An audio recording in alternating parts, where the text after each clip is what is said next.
अस्सलाम वालेकुम students, YouTube channel accounting with sir Umer के साथ मैं एक बार फिर हाजिर हूँ। स्टूडेंट, आज मैं आप मैन्युफैक्चरिंग कंसर्न जो कि एडीसी पार्ट 2 कॉस्ट अकाउंटिंग का टॉपिक है, इसका एक और सोल्यूशन करके दिखाऊंगा। लेकिन स्टूडेंट, अगर आपने मेरे यूट्यूब चैनल को अब तक सब्सक्राइब किया हो तो सब्सक्राइब कर ले ताकि हर नए आने वाली वीडियो का आपको नोटिफिकेशन मिल सके। स्टूडेंट, ये क्वेश्चन 2006 रेगुलर क्वेश्चन नंबर 3 है जो कि मेरे लेफ्ट पर आपको नजर आ रहा होगा। क्वेश्चन रीड करें तो इसमें हमसे कहा जाता है the following information was taken from the book and record of the standard manufacturing company for the year ended December 31, 2005। Units और कॉस्ट दो कॉलम्स हैं।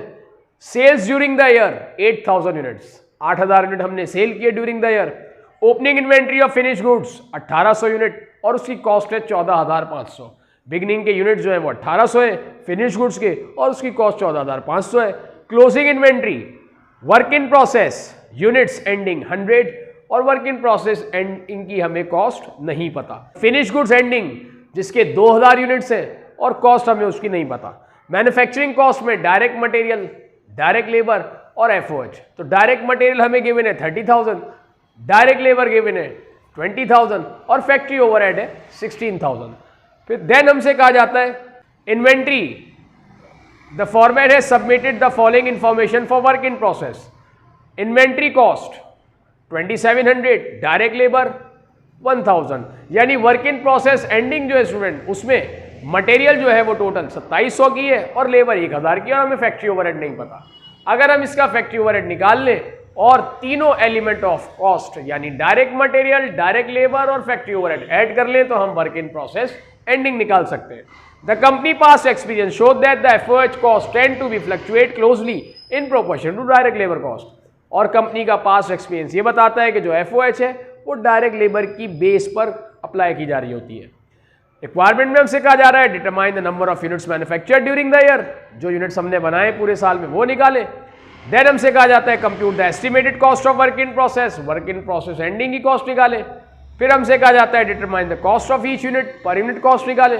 देन हमसे कहा जा रहा है determine the ending inventory of finish goods and cost of sales, finish goods ending की cost और फिर हमें कॉस्ट ऑफ सेल्स यानी कॉस्ट ऑफ गुड्स सोल्ड निकालना है। तो पहले तो हम नंबर ऑफ यूनिट्स मैन्युफैक्चर्ड निकालते हैं। तो स्टूडेंट, मैं आपको इसके बारे में बता दूं कि हम यूनिट्स मैन्युफैक्चर्ड कैसे निकालते हैं। बिगनिंग के जो यूनिट्स हैं, फिनिश गुड्स बिगनिंग के यूनिट्स, उसमें हम यूनिट्स मैन्युफैक्चर्ड ऐड करते हैं तो आता है यूनिट्स अवेलेबल फॉर सेल, और उसमें से हम माइनस करते हैं यूनिट्स एंडिंग जो कि बच गए यूनिट, तो फिर हम निकाल सकते हैं यूनिट सोल्ड। अब हमें इसी को रिवर्स करना है। यूनिट सोल्ड जो कि 8000 हमें गिवन है, units ending finish goods ending के जो यूनिट्स है स्टूडेंट वो हमें गिवन है 2000 और यूनिट सोल्ड किए ड्यूरिंग द ईयर हमने 8000। तो अगर हम यूनिट सोल्ड ना करते तो टोटल यूनिट्स होते हैं हमारे पास अवेलेबल फॉर सेल 10,000।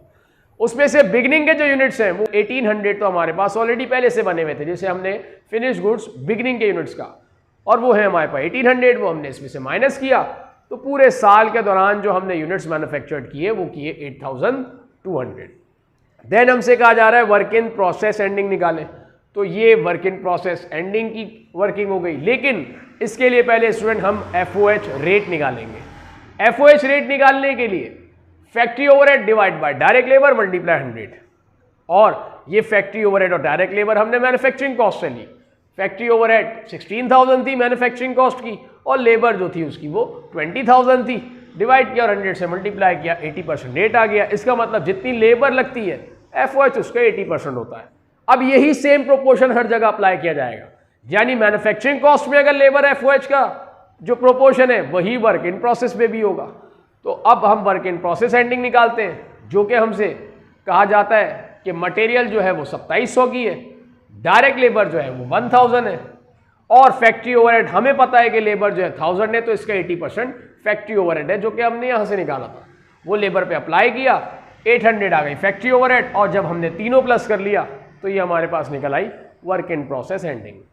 देन हमसे कहा जाता है थर्ड रिक्वायरमेंट में पर यूनिट कॉस्ट निकालें। पर unit cost of goods manufactured, इसका फॉर्मूला ही, और divide by number of units manufactured. Cost of goods manufactured student ये हमें यहां पर शो करनी होगी, तो पहले ये निकाल लेते हैं हम cost of goods manufactured. Direct material, direct labour और फैक्ट्री ओवरहेड जो कि हमें गिवन है, जिसे हमने नाम दिया टोटल मैन्युफैक्चरिंग कॉस्ट का। टोटल मैन्युफैक्चरिंग कॉस्ट 66,000 है। Work in process beginning given नहीं है तो हमने उसको 0 रखा, तो total cost in work in process आ गई 66,000। और वर्क इन प्रोसेस एंडिंग जो कि हम यहां से निकाल चुके थे 4,500, वो हमने इसमें से माइनस किया, तो कॉस्ट ऑफ गुड्स मैन्युफैक्चर्ड आ गया 61,500।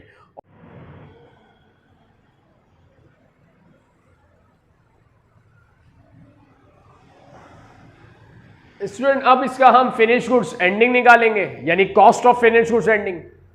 तो उसके लिए हम एंडिंग के यूनिट्स जो कि हमें गिवन है 2000 पर यूनिट कॉस्ट जो कि हम निकाल चुके 7.5, 2000 को हमने 7.5 से मल्टीप्लाई किया और हमारे पास फिनिश गुड्स एंडिंग की कॉस्ट आ गई 15,000। अब हमसे कहा जा रहा है कॉस्ट ऑफ सेल्स यानी कॉस्ट ऑफ गुड्स सोल्ड निकाले। तो फिनिश गुड्स बिगनिंग की कॉस्ट जो कि हमें गिवन है 14,500, कॉस्ट ऑफ गुड्स मैन्युफैक्चर्ड जो कि हमने कैलकुलेट किया था 61,500, हमने इसे बिगनिंग में ऐड कर लिया, बिगनिंग में हमने मैन्युफैक्चर्ड ऐड कर लिया, तो cost of goods available for sale आ गई हमारे पास 76,000। देन फिनिश गुड्स एंडिंग जो कि हम निकाल चुके हैं 15,000, ये वो जो एंडिंग कॉस्ट है जो एंडिंग यूनिट बच गए जो सेल आउट नहीं हुए, माइनस करने के बाद हमारे पास निकल आई कॉस्ट ऑफ गुड्स सोल्ड 61,000। तो स्टूडेंट ये क्वेश्चन था जो मैंने आपको सॉल्व करके दिखाया। उम्मीद है आपको ये कॉन्सेप्ट क्लियर हो गया होगा।